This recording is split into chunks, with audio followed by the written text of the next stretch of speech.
Hey, how's it going? I am going to read some cards and talk about some things. But first, please look at some signs. Move my fuzzy head out of the way. There. So, I don't know. What the heck? I didn't put anything in my mouth. Okay, I guess a bug flew in. It just felt, oh, well, come on now. If that was a bug, though, it was spider legs.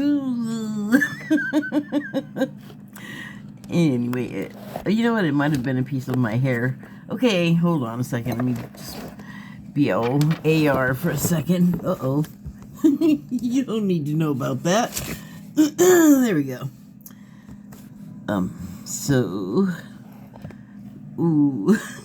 Nobody move. So, last time I was talking about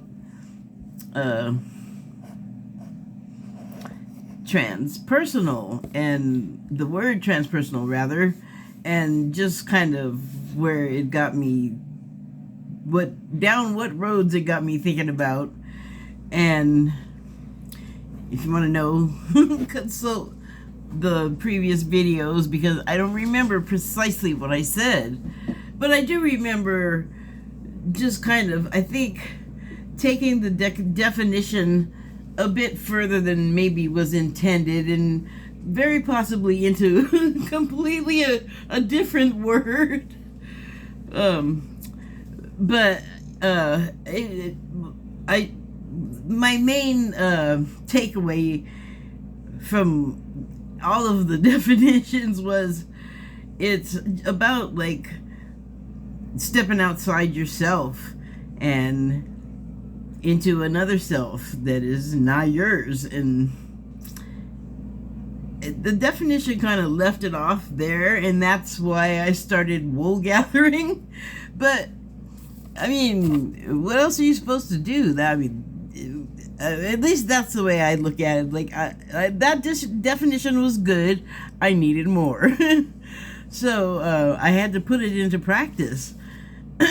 So, I talked about some things like, your human mind experiencing like the animal mind, and that being a completely different sense of the world. I talked about, the swapping with the mentality of an angel. There's, I suppose I could go further with that, but I started thinking of other things, and for some reason, Westworld came to mind. And first it was the last version of it that came out on HBO with Evan Rachel Wood, and oh my gosh, what is his name? Jimmy Simpson played him young. He played one of the astronauts in Do the Right Stuff. Do the Right Stuff. Spike Lee, and who did Apollo? Was that Steven Spielberg? Spike and Steve Do the Right Stuff. Giant boom boxes in the space module. What was I talking about? Westworld. What is the guy? Oh, I just almost had it. I'm gonna put up a trailer. Not Scott Glenn. Same era. Not the right actor though. Dang it. Am I spoiling anything if I tell you about a canceled show? He plays the guy that, like, one of the owners, one of the founders of Westworld. He's like the cowboy in black. Look it up. But anyway, that Westworld. And because it's modern, relatively, I was thinking about how it like plays into the whole sort of interest in transhumanism, and a lot of times you will have a prosthetic because of an injury or something. Like, people are not electively, to my knowledge, adding parts that are not necessarily biological. They're not entirely biological or something or other. I don't really know what I'm talking about. I'm just saying words. So I don't know how advanced the technology is. I'm sorry. There's a piece of dried tomato on my drinking bucket. Anyway, so when you see the robot people in Westworld, that HBO version, outwardly they look human, and then you get to see them before they get their outward appearance.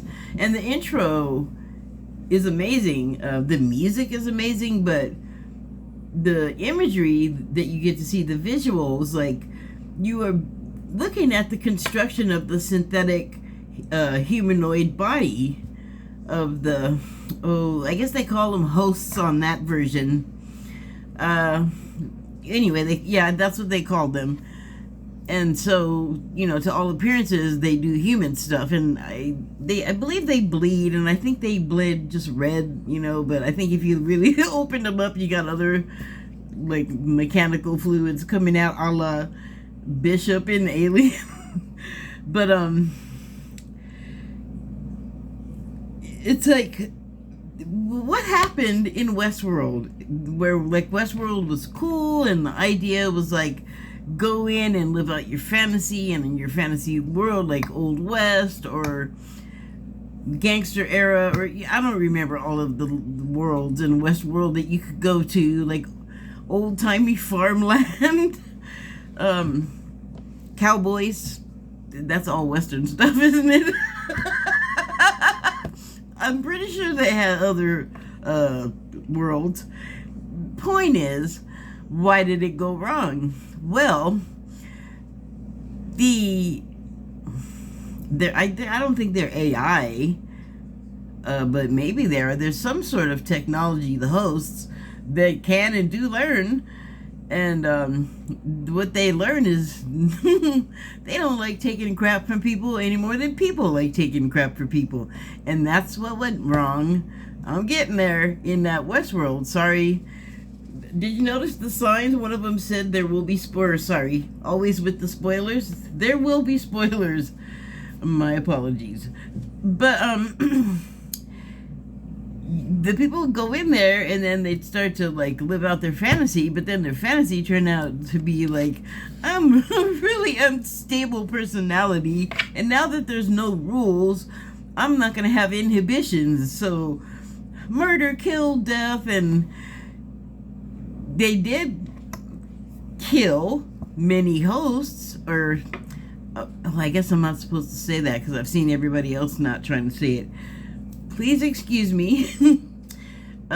Terminate all of the hosts, but like in the whole frenzy with the hosts becoming at some point aware, like I said, like they don't necessarily want to be shot up and treated badly and discarded and mutilated. Like, it's like, go into Westworld and have free reign on all of your bad self. It's really, I mean, think about it if you want. I don't know, it's not like the most pleasant thing, but if you watched it, I don't know how you didn't think about some of it. No scolding. So, it's like, I don't even know, it just occurred to me now, like, is that even a healthy thing to be able to indulge those, I guess, fantasies? Because I feel like we don't know when to stop sometimes. Like, moderation, we hate that. We hate moderation. I mean, look at me. Do I look like I got stuff going on? If I could have a bit more physicality, I wouldn't be as roly-poly. But that's not the only reason. There's definitely a junk food component at hand. So, the degree of control that I have over the component of the junk food desire to consume, it's, I don't know. I mean, I don't do it all the time, but tell my body that. You think I was eating like 10 chocolate bars every day? I'm not. But, yeah.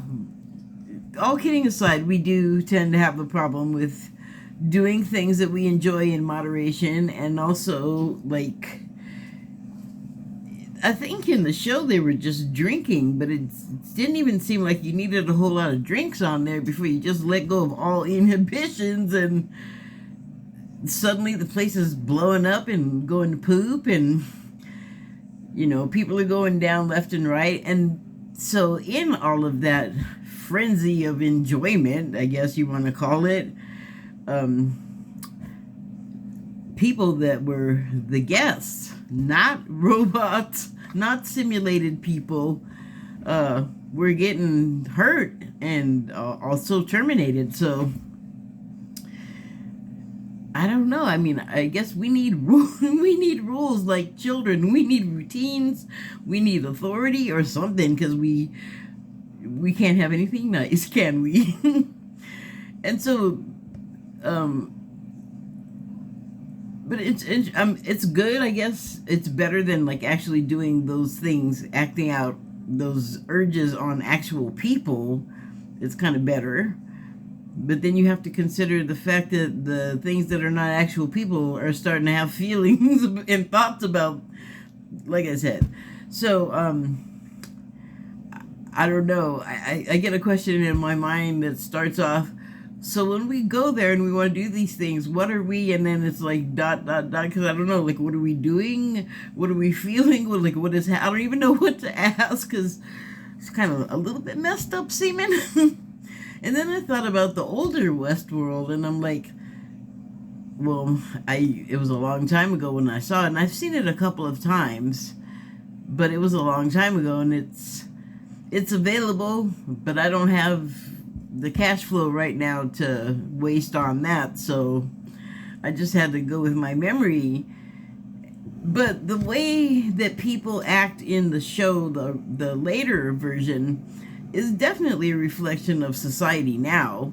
And so the same would be true of the one made in, I believe it was the 70s, with Yul Brynner was one of the stars, and I don't remember who else, and I should write stuff down. Once upon a time, I had a pen. There it is. Oh, I should probably, there it is. What am I linking? Link old Westworld trailer. Link Westworld trailers. And then you can look at that and see who was in them. And if you want to know more details, your fingers know how to work the IMDb letters as well as mine do. I can't even read that. I always run into a problem. I'll like get everything all recorded, and then it's uploading, and I'm trying to enter stuff, and it's like, what did I just even write there? And that's some kind of hieroglyphic that I no longer understand. Link Westworld trailers. So, not too hard to have an idea of what was going on in the 70s. I kind of remember, but, you know, I was still pretty young. I believe that came out in 74. I would have been like 10 or 11. And so, I remember that we were coming out of the civil rights era that was very violent, and Yeah, I can't even think of like how there's like no simple, easy way to crystallize the end of the civil rights era because it kind of didn't really end. Like some stuff happened, but I guess people were just violence and hatred fatigued, so it just kind of got to go on and unmolested for the most part, you know. But it's like now it's all that stuff's whipping up again, and the civil rights gains at that time have been under attack. God, we love our cycles. So, I could just think that like that kind of thing had been ending, and what the feeling that it occurs to me right now very possibly could have been in there was kind of a lull, and I want to say Jimmy Carter either was in or came in, and there was a lot of talk about malaise, and I suppose there was a pressure dome sort of over the country because of the gas situation. I remember there were lines to get gas, and how are you supposed to get to work if you're in line for 4 or 6 hours waiting to get what was like the gas? I think was even rationed, so you wait half the day or all day, the work day, to get like not even a full tank of gas. I don't want to get all sucked into that whys and whats of that era because, oh boy, I almost started to, but just to like sort of get the tone of that time in reference to how it would have reflected in Westworld was, if I were an adult at the time, I would have a much better grasp. To me, it seemed mostly fine. I knew like people were bummed about inflation. I didn't understand what it was. Oh boy, do I have a better understanding of it today. Although I don't know if the version of it today is the same, but it seems like today, sometimes it's a market force, and then people is one of those things where did it end? Where was the crystallization? Well, this actually is available in like graphs and charts, but some fiduciary bodies decided that they didn't want to stop inflating and began gouging is what happens. So I don't know if this was the case then, although I know it had to do with oil production and who got what, and I don't really understand the dynamics now where we're supposed to have a whole bunch of it, but we here, many of us, do not want that to be drilled or pumped for, but we do, and we produce quite a bit from what I understand. And then we have competitors like the Saudis, and my understanding of what's happening with gas right now, petroleum, is petroleum sellers, the gasoline companies, and like OPEC are screwing with Joe Biden because they have allegiances, I think, with this more authoritarian wanting sort of feeling of countries and leaders and whatever. I don't know. Like, I'm like so not into that whole thing. I don't even want to think about it too critically. I mean, I do want to think about it critically. I don't want to think about it too much, I guess. But yeah, they're playing games, just like with the inflation. So if you know like anything about movie theory in like the 80s when Reagan was president, when we had like all of the slasher movies and the horror movies with the kids at camp, and it was always the teens, and I didn't understand it when I was watching it, but like on YouTube you get to see all this commentary and all this film, like from every angle, film stuff, like the production of it and the filming and the writing and the acting and the reviewing and the the whole everything. You get to look at all of it. So again, too young to really put the two together. Like, I understood at the time very well that it was gnarly because the crack came out, and the thing with Oliver North and the the Iran and the Contras and a bunch of other stuff. It was like a very, it was a busy time, and I don't think of it as like very great. Like, oh my God, the propaganda to just say no with the Nancy on the TV with the stars and the kid from, oh, he died. What the hell? Shoot, the one where the two boys, Willis and Arnold, were adopted. I can't remember the name of it now, but and all of those kids, their stories did not end up very positively at all. Well, I guess Willis, I think he just died recently. I could be wrong. Excuse me if I'm wrong, and he's not dead. But he was the surviving kid from there, so why can't I remember the name of it? God knows I watched enough of those terrible sitcoms because that's all there was. Getting totally sidetracked. So I gotta back up.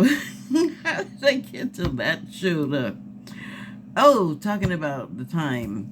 Yeah, I mean, I was trying to like think of a high spot from that era, like a high point, but there was a lot of stuff I understood now and then to be kind of pretty awful.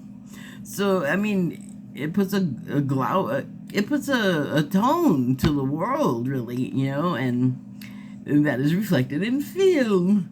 So slasher movies, that was all about, you know, morality and conservatism and who was wrong and what was wrong, and particularly in those movies, you know, by who got killed when, how and where, you knew like what their sin was, kind of thing, you know. It's like it was pretty much bashing you over the head now that I think about it. But that's me. I'm just all looking at the pretty picture, not noticing like the details or something until later. Not always, though. I mean, it depends. So I am going to get to cards, probably. How am I doing on time? Okay, not bad. Okay, so I watched this movie, The Creator, and I'm going to talk about that a little bit, but first I want to read this, and I wrote this down before I started watching The Creator. I was thinking about the Westworld and the transhuman stuff, or the transpersonal stuff. So, Westworld with Evan Rachel Wood, Breakthrough Deja Vu's, that's something different.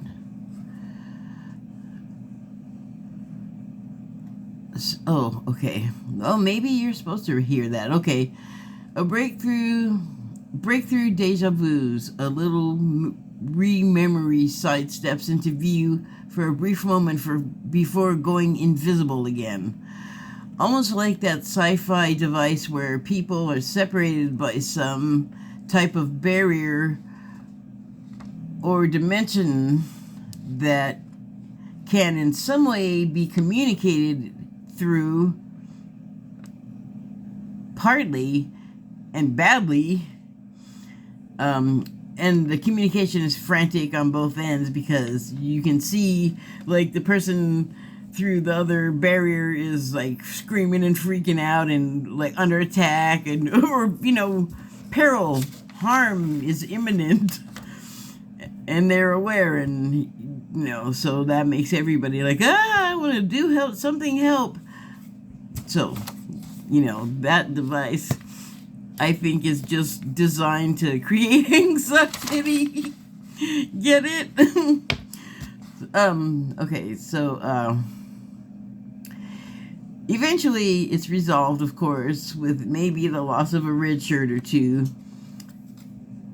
AI, sorry, let me try that again. New paragraph. AI learning programs, if it's learning anything, is learning from us. Like, it can learn, and boy, can it learn some poopy stuff. Sorry, I'm just gonna say it. Some shitty shit from the internet, along with literally everything else in the world. So if that is learning, what is it discerning, the AI? And I think it's interesting that I wrote that before I started watching The Creator, because I just love the way this all just ends up linking back together. It's like magic, and I don't even know I'm doing it. So The Creator, yes. What the heck am I putting that away for? Link The Creator trailer. Okay, first I just want to say that I saw a lot of pretty bad reviews for this movie. And I've seen that a lot, and I think that it's because if it doesn't earn, like, you know, like, mind-bending amounts of money in the first opening, then it sucks. And I don't know why people are still saying that, because since it was, like, video cassettes, it doesn't always hit right at first. Like, it might take years, or it might take just it going out of theaters and into homes for it to rack up views. Like, it's the new reality. So I think they should really take that in whoever is saying these things in the publications and, you know, scripting words for announcers to say, I think they should take that into consideration. Like, it don't just, like, they have, like, destroyed the good name of so many movies doing that, the, I guess, review industry, because it just, like, it just can pan out really good later, so they should just stop dooming things before they know. I'm all upset about it. It's not fair.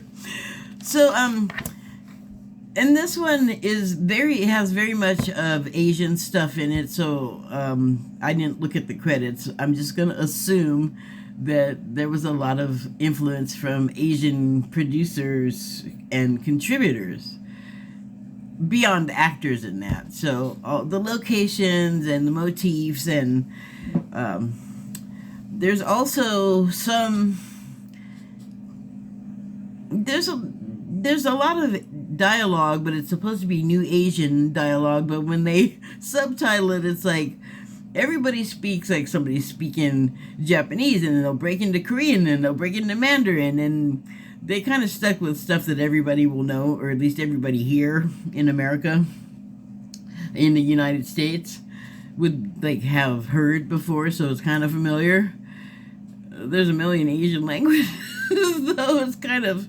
And then what do they all... Well, there might be a reason why they could just know each other's languages, like, out of the air or something, because just because you're Asian doesn't mean you're going to automatically know all Asian languages. And they don't really clear that up. Like, I'm sitting here thinking it out while I'm telling you about this. But anyway, so there's not a lot of subtitles, but what the subtitles will say, like, the person will be speaking in the not English language, and it'll be all Japanese with some... There was a little bit of subtitles in Asian characters, but mostly it was, like, English stuff. It was in English for the rest of us dummies. So, but I think, like, even for me, I don't mind subtitled movies usually, but I really do a lot better if it's in Italian or Spanish, because I know way more Spanish, and that helps with Italian, than, like, I don't know how to read a character, Korean. I know that Korean, doesn't matter. I don't know what it says. I know what it, like, it, I can kind of differentiate, like, which one is Korean, which one's Chinese, and which one's Japanese, because to me they all, like, have a certain signature, really, an identifying marker. But I don't know what the heck they're saying. I'm not getting mad at anybody. I mean, if I'm going to be upset about it, I'm upset at me for not learning it. But what I was going to say is there's a lot of good sci-fi movies out, according to what people are saying. I can't always take that 100%, but if enough people are saying it, sometimes I'll go for it. And I'm seeing a lot of good things about a lot of Asian sci-fi movies on my streamers, but it is so distracting to try to follow the story and then read the subtitles. I don't know, like it's easier with the Spanish and the Italian because I know like a way more Spanish, which helps with the Italian, like I said, than I do how to I don't know how to read any Asian written language or hear it and decipher it. Like I don't.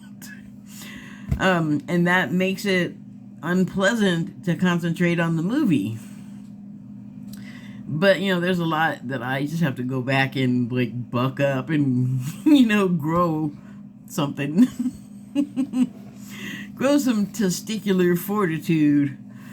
But the thing about that movie, kind of, the deal is that AI was a big part of the world, and it wasn't just running, like, customer service badly.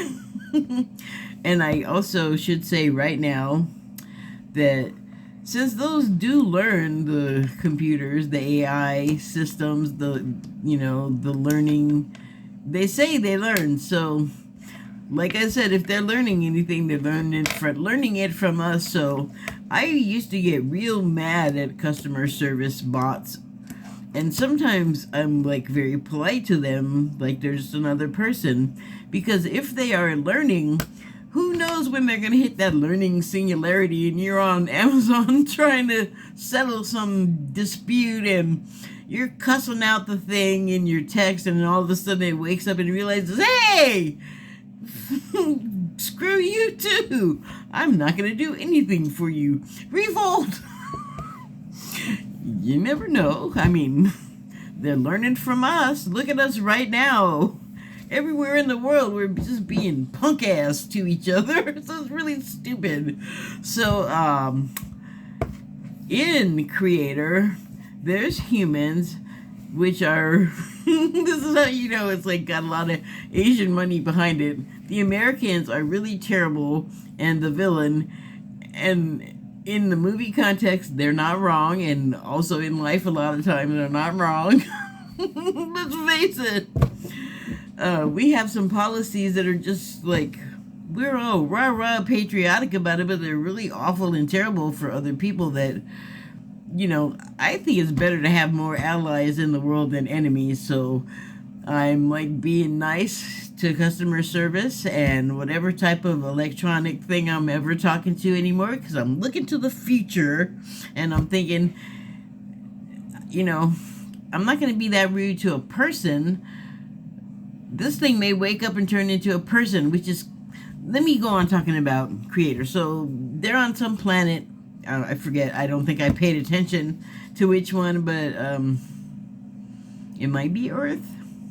Anyway, AI has its own presence as citizens in the world. In fact, they have like I guess New Asia is basically their country, but it's like big, like Africa is like a nation or a continent with a bunch of nations. And so, I mean, I feel like Asia's kind of like that right now, except that they want to be independent, and China wants the ones that want to be independent to be absorbed into China, and they're like, no. Some of them left, and they're like, we like our identity that we left and got, and I don't know. It's a whole flustercluck. I don't even want to talk about all that and get distracted.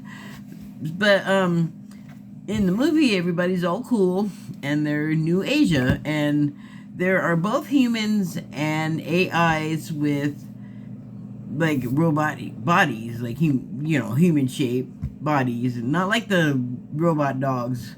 More like the robots, like a C-3PO is closer. Battle 3 CPOs. There's a lot of battle stuff. But the thing is in New Asia, the people and the Americans are just appalled and just disgusted. Like, ugh, how could they? Because the AI, the mobile ones and whatever else it comes in, and the humans are like family and are like equals. And if an AI family member, because they're in families somehow, they have like spouses and kids and in-laws and things, And then when they're fighting to retain their independence, because the Americans, I'm sorry, I'm just giving away everything. So I'll stop talking, but they don't want to hurt anybody. They just want to live free. And so there's a couple of times when some of the AI family members get killed and the human ones just lose it. Like they lost a human meat family member, and that's what the Americans are like, oh my god, yuck, ew. Like, can you believe them? They're machines. Fill in the common era actual human nationality, and there you go. So that was interesting. And then there's simulants, which are people that have a lot of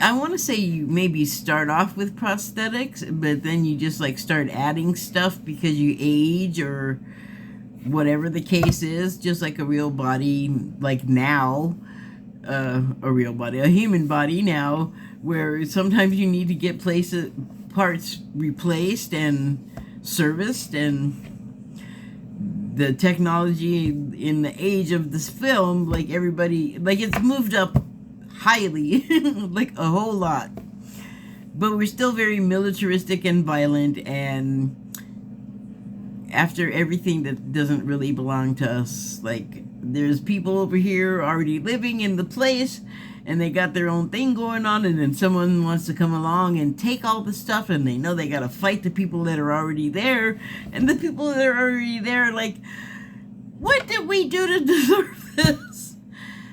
I'm on their side. So, the point I'm trying to get to here is that the people have become a lot of them have become very familiar and very comfortable with the AI, and the AI is benevolent. I mean, it can be programmed to be bad, but it has gone through that learning curve that I was kind of talking about, where I'm imagining, because I don't talk about this, I'm just kind of applying what was coming to me about this, but what I was thinking, like, they went through the learning, they had the singularity point where they attained the, sentience, and they decided that we just want to live over here and like farm with our meat people and our partially metal people and our completely AI people. So, the American component in this was just paranoid, and like they are definitely coming to get us, and they're gonna, do whatever to us all in their sleep. Like all of the paranoia, because I don't even know what year it was, but let's call it like 20 or 2137. Still just the same aggressive, stingy, fighty, covetous, controlling. Yay!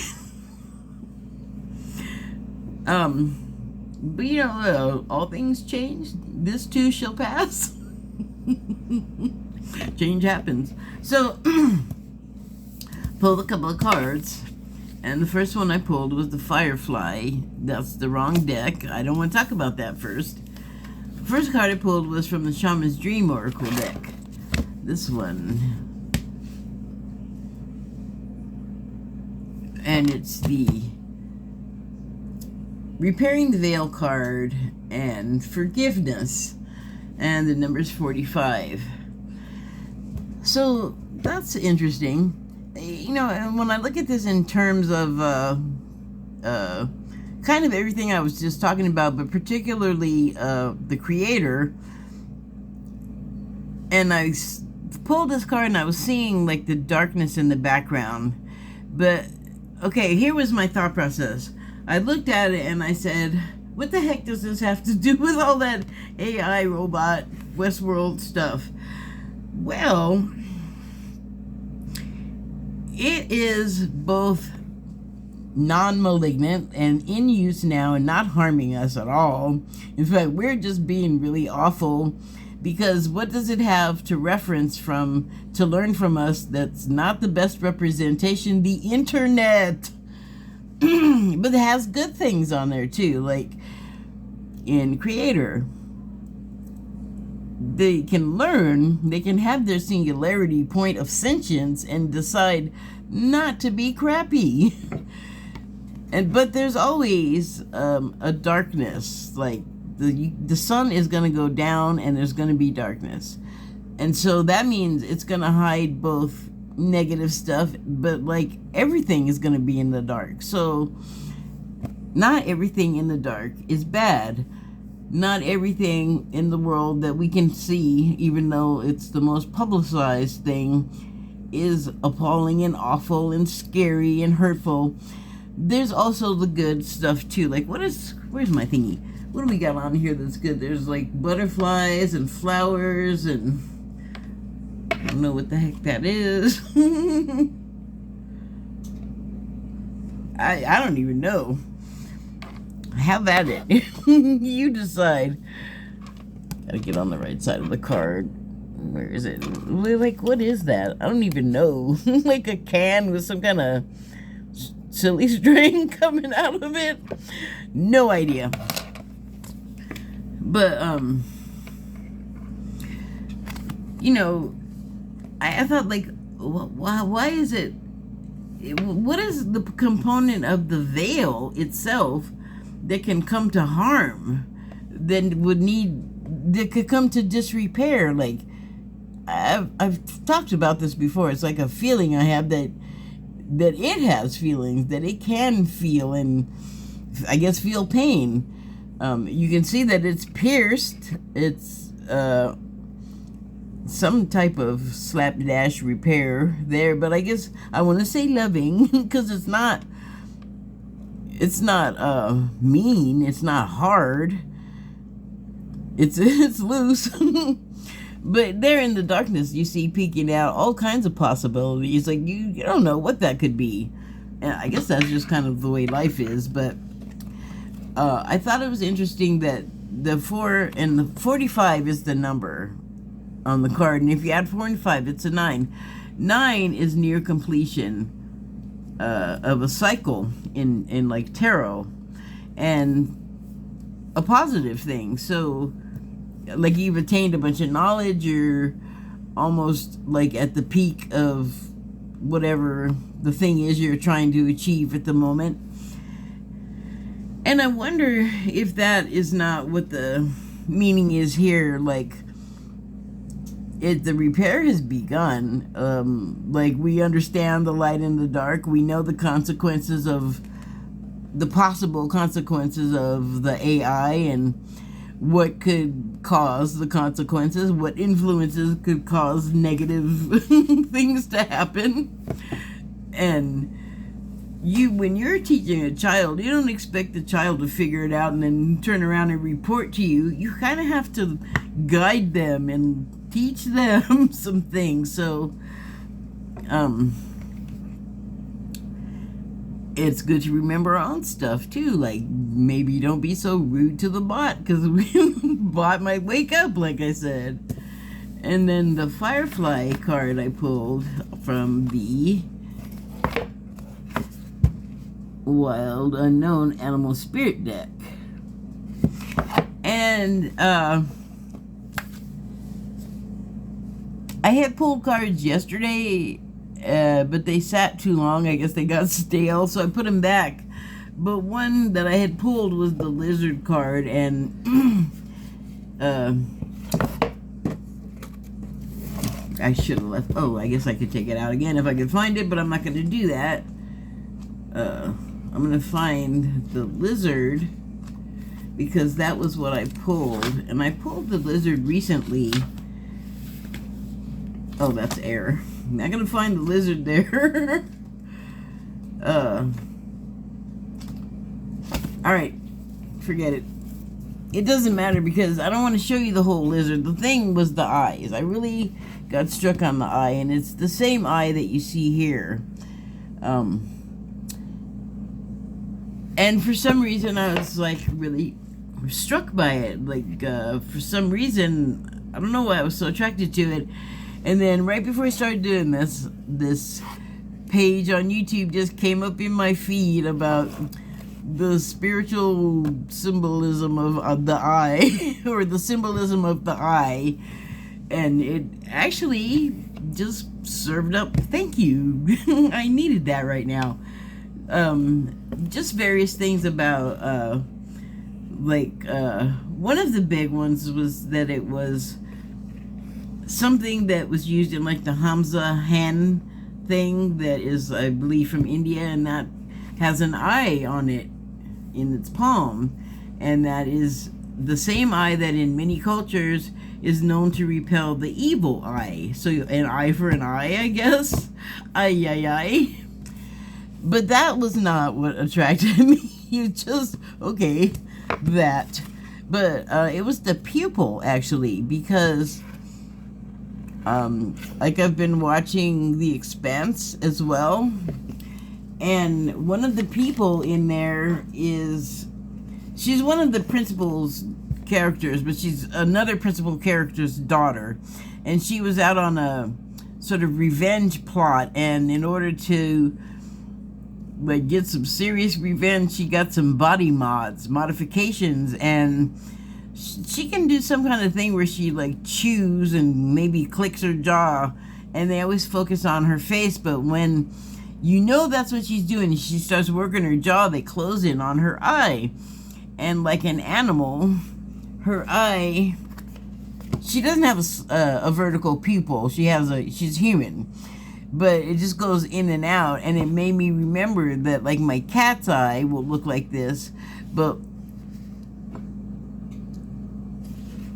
that can be like an aggressive way for an eye to look, because I know that when my cat is very happy and comfortable and just all lovey blissy, his pupils are gigantic and round. And they did say that old saw about the eyes are the window to the soul, but really, I mean, like in The Expanse, when this woman starts working her jaw and her pupils contract and expand and contract and expand, and then you see what she can do, it's very impressive, because it left an impression on me. But every time she had to do that, work the mod, it just tore up her body afterwards with like nausea and pain, and in order to go to that place again, she eventually got past the idea that she wanted to do revenge, because she figured out that she was completely mistaken, and she would have been she went after someone and it would have been the wrong person, so that would have been bad. So then she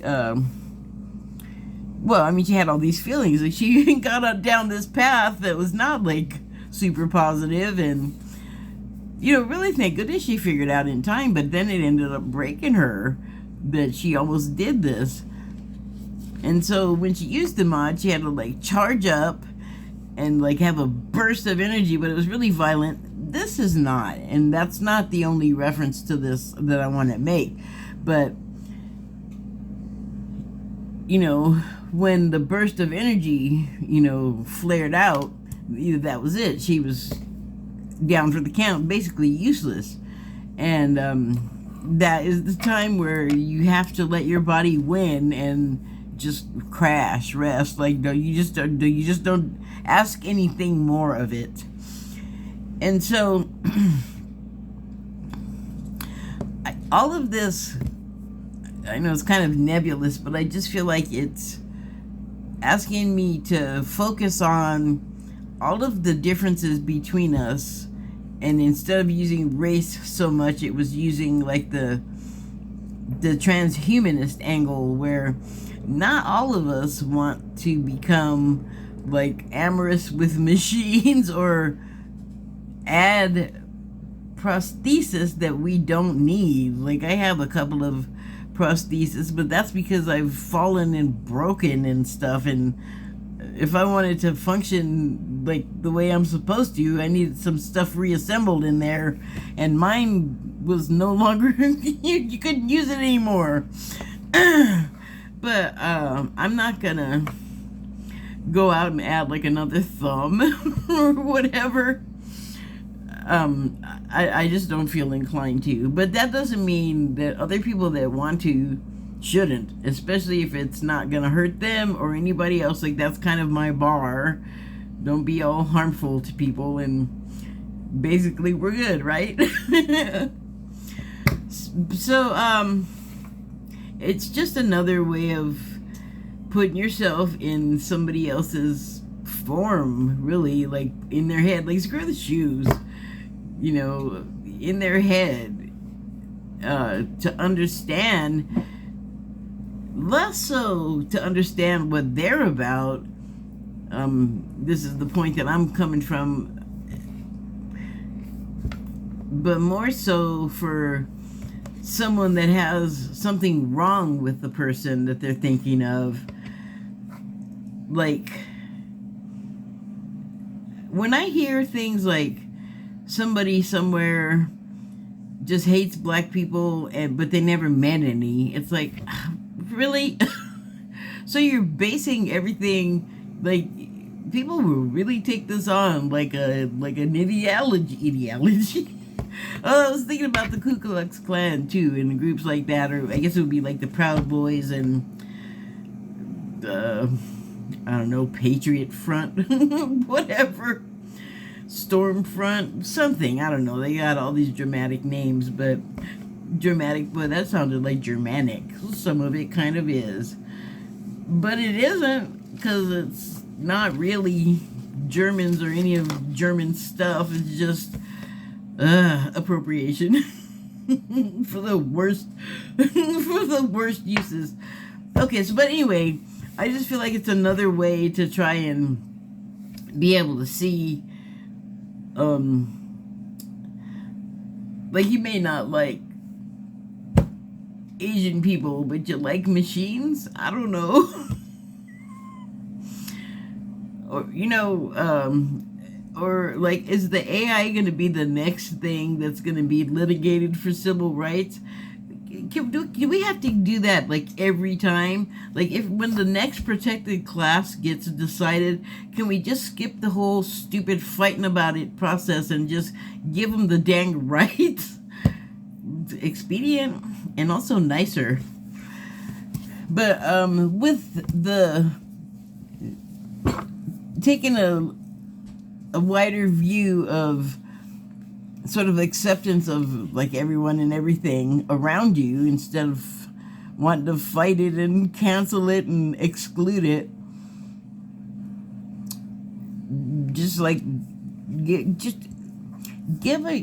trying to understand where it's coming from, where they are coming from. I mean, just try it if you want. It's not going to hurt anything. My God, you can always, no one's going to know if you thought about it, you know? That's in your head. So, I don't know. Try it. You might like it. But the other thing is that if we're not doing that, we just have to keep trying. Like, it gets hard. I know that I see that a lot of things posted and people saying, like, don't do this and be that and this will happen, or like, the other day something pissed me off, and I was on Facebook, and it happened on Facebook, and it wasn't Facebook itself this time, but they were a party to it. No, they weren't. They were just the platform. But anyway, something happened and it pissed me off, and like, all they posted was like three little angry faces, and I said, I'm tired of this shit. But for a while I was like, oh, I shouldn't have done that, and oh, everybody's gonna know I was freaking out. It's like, I'm not trying to be like the completely placid all the time, perfectly regulated emotion person at all. Like, I spend a lot of my time trying to corral the emotions that are trying to go cuckoo on me. And then everybody else, that's not good. So trying to curb that, trying to get a handle on all of that. But I really think that it takes kind of a lot from us. Like, we have to like build up bursts of energy to be able to function around each other and try and I'm not going to say like defend yourself or fight off anything. The opposite, or the alternative rather, is find a way to get along. That's my deal. Like, it's just easier to not have all these problems with people and things, especially when it's not you. Like, here's my main problem with anybody that wants to stop or ban or cancel something that someone is doing or being because they are born that way and they can't change it. I don't really have time or patience for that, because who is that helping? Like, who? I don't like it when people want to come in. They don't know you. They don't have your life. They are not in your family. They're not paying your bills. You're not paying theirs. Like, you have no relation. You have no blood. Don't try to control what I'm doing. Like, or the other people that are doing the thing. Because usually it's not anything I'm doing that wants to get controlled. It's just like... So, look... My thing is let's just try not to be harmful to each other. And it can be in any form you choose to not do. Let's not do it. But to come with that and to, like, not get baited into fighting or even get sucked into the piling on wherever you find it. It takes strength. It takes that fortitude, and you just gotta, like, when you got it, come with it. Bring the light, bring the positive, bring the happy. If you can do it for as long as you can do it, and then when when your buzz goes out, when your light fades, I don't know, go do whatever makes you feel good or better. That doesn't hurt anyone else. I don't know why that's got to be said so hard. Or I guess I do. I've been watching YouTube videos all day of people just talking crap on each other. And, gosh, if you're going to do that, have a reason at least. Like, I don't know. I'm just going to keep trying to come with the positive. I get mad and I get discouraged. But, you know, we're not supposed to mask or not feel those things. So that's what I was going to say about the post, about being angry. Like, maybe I felt like I shouldn't have posted it, but you know what? Better I post that, because I'm certainly not trying to pretend that I'm like, I don't even know, perfect yogi, perfect yogi, swami woman, finding my way. That's all I'm doing. Thank you and good night.